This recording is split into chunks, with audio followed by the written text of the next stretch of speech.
শোনেন গো রসের বেয়াই বোঝেন না কি রসের বেয়াই যেন শুধু প্রেম করতেই ওস্তাদ, কিন্তু যেই না বেআইন বিয়ের দাবিতে বাড়ির উঠোনে এসে দাঁড়ায় তখন বাস্তবতা বুঝতে পেরে পেছনের দরজা দিয়ে পালিয়ে যায় বেআই।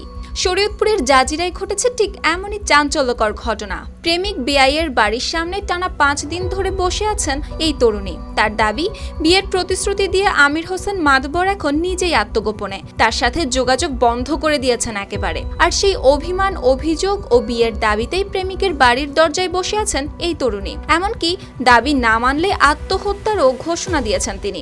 আমরা দুজন রিলেশন করছি, যখন আমার বোনেদের বাসায় আসছি তখন ওর লগে আমার পরিচয় হয়েছে। এই 2 বছর হইব আমার লগে রিলেশন। হ্যাঁ, ও সব সময় বিয়ের কথা বলতো।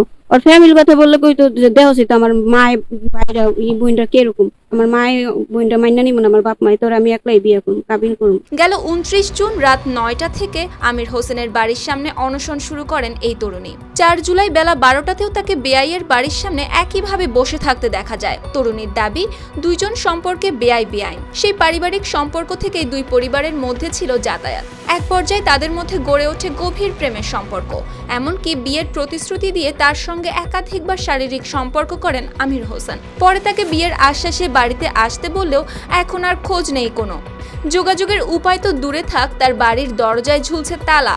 স্থানীয়দের ধারণা, হয়তো ওই তরুণীকে দেখে আমির হোসেন ও তার বাবা বাড়ি ছেড়ে চলে গেছেন অন্য কোথাও। হইছে কি, আমার সম্পর্ক ঠিকই ছিল, রেগুলারই কথা হইতো। পরে আমার দুলাভাইয়ের সাথে আর আমার দুলাভাইয়ের ভাগ্নার সাথে কি গ্যাঞ্জাম হয়েছে আমি জানি না ওইটা, তো এই কারণে আমার লগে সম্পর্ক শেষ করে দিছে। হয়তো আর ফ্যামিলি জেনে তোর বোনের জামাই আছে, আমার ই করছে, মারধর করছে, তাই তোর লগে আমি সম্পর্ক।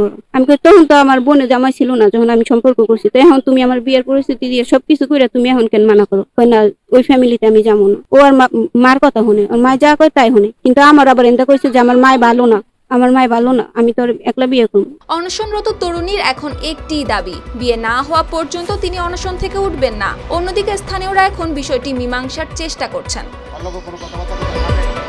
News desk, RTV।